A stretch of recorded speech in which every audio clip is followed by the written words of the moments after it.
और उसके तहत लगातार काम हो रहा है।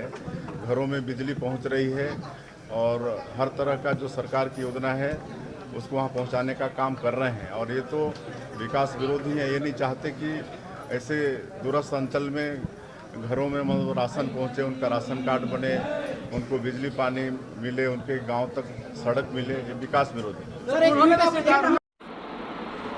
छत्तीसगढ़ में 19 अप्रैल को बस्तर लोकसभा क्षेत्र में मतदान होगा।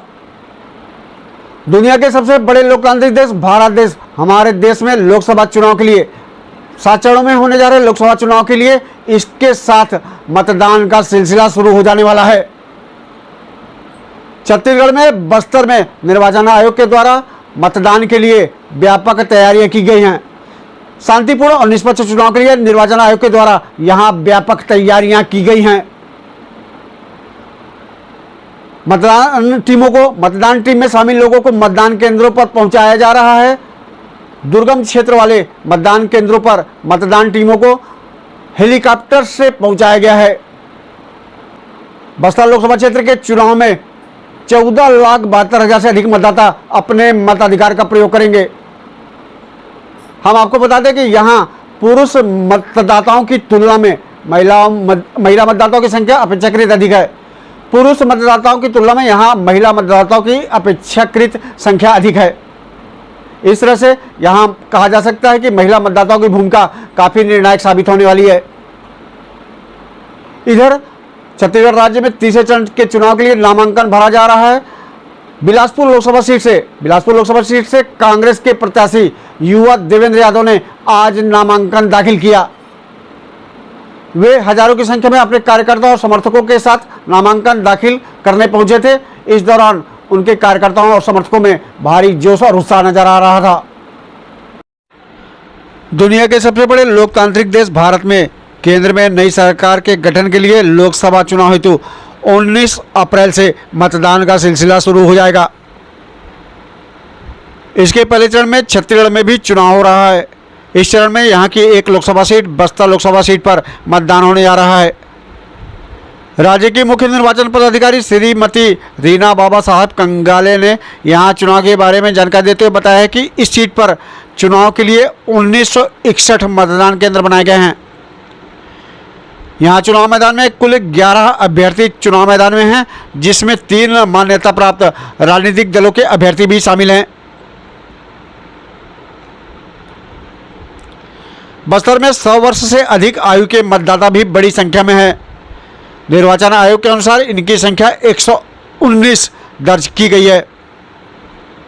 तो वहीं 85 वर्ष से अधिक उम्र वाले मतदाताओं की संख्या 3,487 दर्ज की गई है। राजनीतिक विश्लेषकों के साथ आम लोगों के मन में यह सवाल जरूर कौंध रहा होगा कि इस लोकसभा चुनाव में बस्तर लोकसभा सीट पर आखिर किन मुद्दों को लेकर मतदान होने वाला है। मतदाता किन मुद्दों पर मतदान करेंगे, किन राजनीतिक पार्टियों के साथ जाएंगे और किन राजनीतिक पार्टियों से वे प्रभावित रहे हैं। इस पर तरह तरह की अटकलें लगाई जा रही हैं, तरह तरह के कयास लगाए जा रहे हैं और तरह तरह के दावे भी किए जा रहे हैं। राजनीतिक पार्टियों के द्वारा बढ़ चढ़ के दावे किए जा रहे हैं। लेकिन जो हालात दिख रहे हैं उसमें लगता है कि यहाँ राष्ट्रीय मुद्दा काफी कुछ इस चुनाव में असरकारक साबित होने वाला है। देश के दूसरे लोकसभा क्षेत्रों की तरह बस्तर लोकसभा क्षेत्र में भी राष्ट्रीय मुद्दा काफी हावी नजर आया है। राजनीतिक विश्लेषक के साथ आम लोगों के जहन में यह सवाल जरूर कौन रहा होगा कि लोकसभा चुनाव में छत्तीसगढ़ में क्या क्या मुद्दे हैं, किन किन मुद्दों से मतदाता अधिक प्रभावित नजर आ सकते हैं।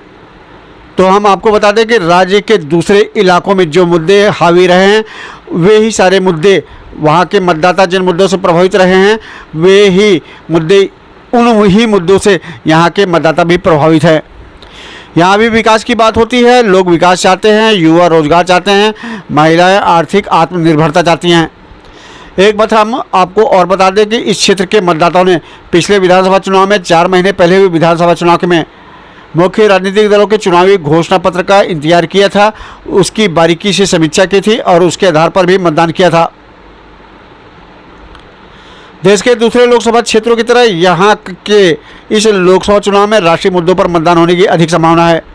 बस्तर क्षेत्र में रबी की फसलें अधिक नहीं होती हैं, किसानों के पास अभी अधिक काम नहीं है, इसलिए इस बार कहा जा सकता है कि लोकसभा चुनाव में भी मतदान का प्रतिशत बढ़ेगा। विधानसभा चुनाव में महिला मतदाताओं ने लंबी लाइन में लगकर मतदान किया था और यहाँ इस बार भी ऐसे ही मतदान होने की संभावना है।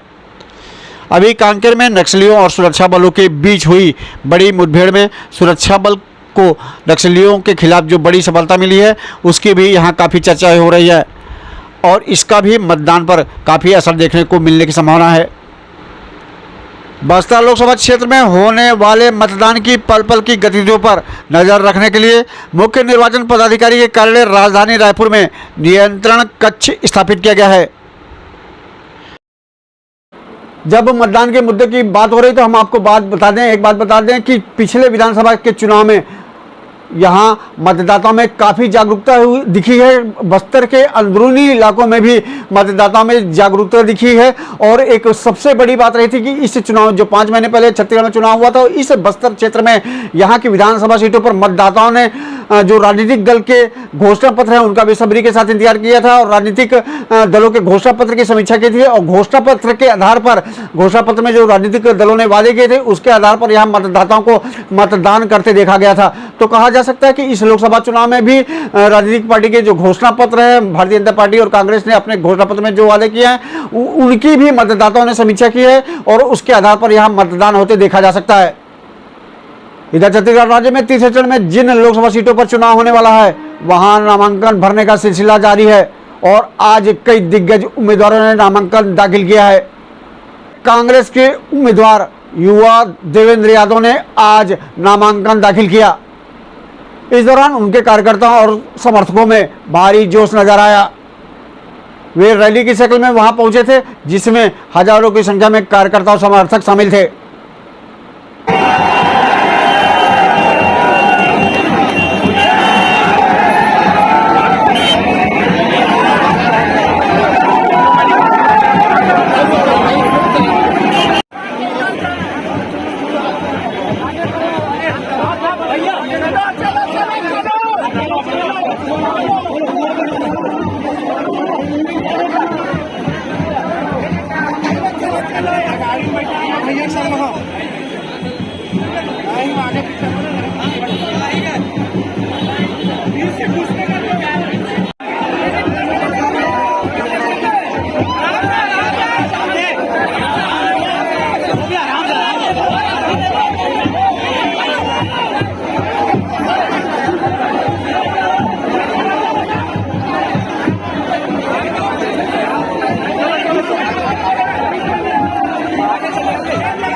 ऑनलाइन न्यूज चैनल असल बात न्यूज छत्तीसगढ़ से लोकसभा चुनाव की प्रत्येक छोटी बड़ी गतिविधियों को आप तक पहुंचाने की कोशिश कर रहा है।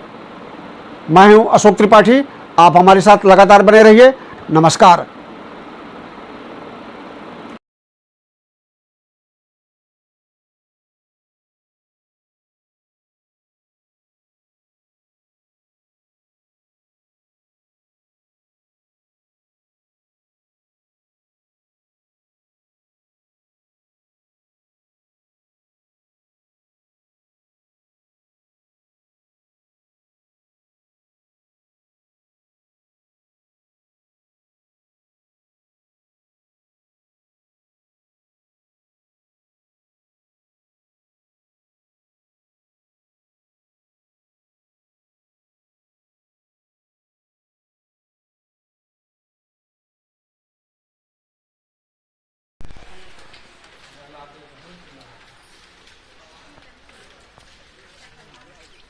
आराम से आना चाहिए।